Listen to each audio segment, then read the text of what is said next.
సంగారెడ్డి జిల్లా అమీన్పూర్లో విషాదం నెలకొంది. వీరంతా ఇటువంటి విషయాన్ని ఎప్పుడు బహుశా చూసి ఉండరు. చీమల భయంతో ఒక వివాహిత బలోన్మరణానికి పాల్పడింది. మీరు వింటుంది నిజమే. చీమలను చూసి భయపడిపోయి ఇక్కడ ఫోటోలో కనిపిస్తున్నటువంటి ఒక వివాహిత మనీషా అనేటువంటి ఆ మహిళ ఇప్పుడు బలోన్మరణానికి పాల్పడింది. భర్త ఉదయాన్నే విధులకు వెళ్ళాడు, ఉద్యోగానికి వెళ్ళాడు.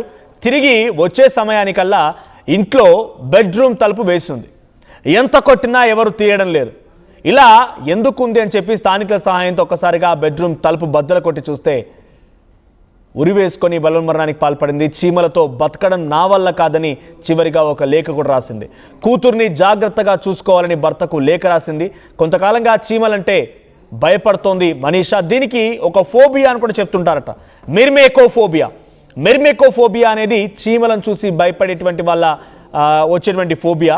మరి ఈ ఫోబియా ఏం చేస్తుందనంటే ఇదేదో పెద్ద ప్రాణాంతకమైన ఫోబియా కాదు, కానీ ఒక్కసారి అది చూసి జనరల్గా మీరు గమనించండి, లైట్ను చూడడం మీకు ఇష్టం లేదు అని అంటే లైట్ను చూసిన ప్రతిసారి మీకు హెడ్ఏక్ లాంటిది వస్తుంది, ఇరిటేషన్ వస్తూ ఉంటుంది. కొన్ని సౌండ్స్ కొంతమందికి నచ్చవు. కొంత వాటర్ దిగ్గానే భయపడిపోతూ ఉంటారు, ఫైర్ని చూస్తే భయపడిపోతూ ఉంటారు, లేదా చిన్నపిల్లలని చూసినా కూడా వాళ్ళ ఏడుపుని చూసినా కొంతమంది అంటే చిన్న ఫోబియాస్ ఉంటూ ఉంటాయి. సో అలాగే ఇక్కడ ఈ మహిళకి మెర్మేకోఫోబియా అనేది చీమలను చూస్తే భయపడేటువంటి ఒక ఫోబియా లాంటిది.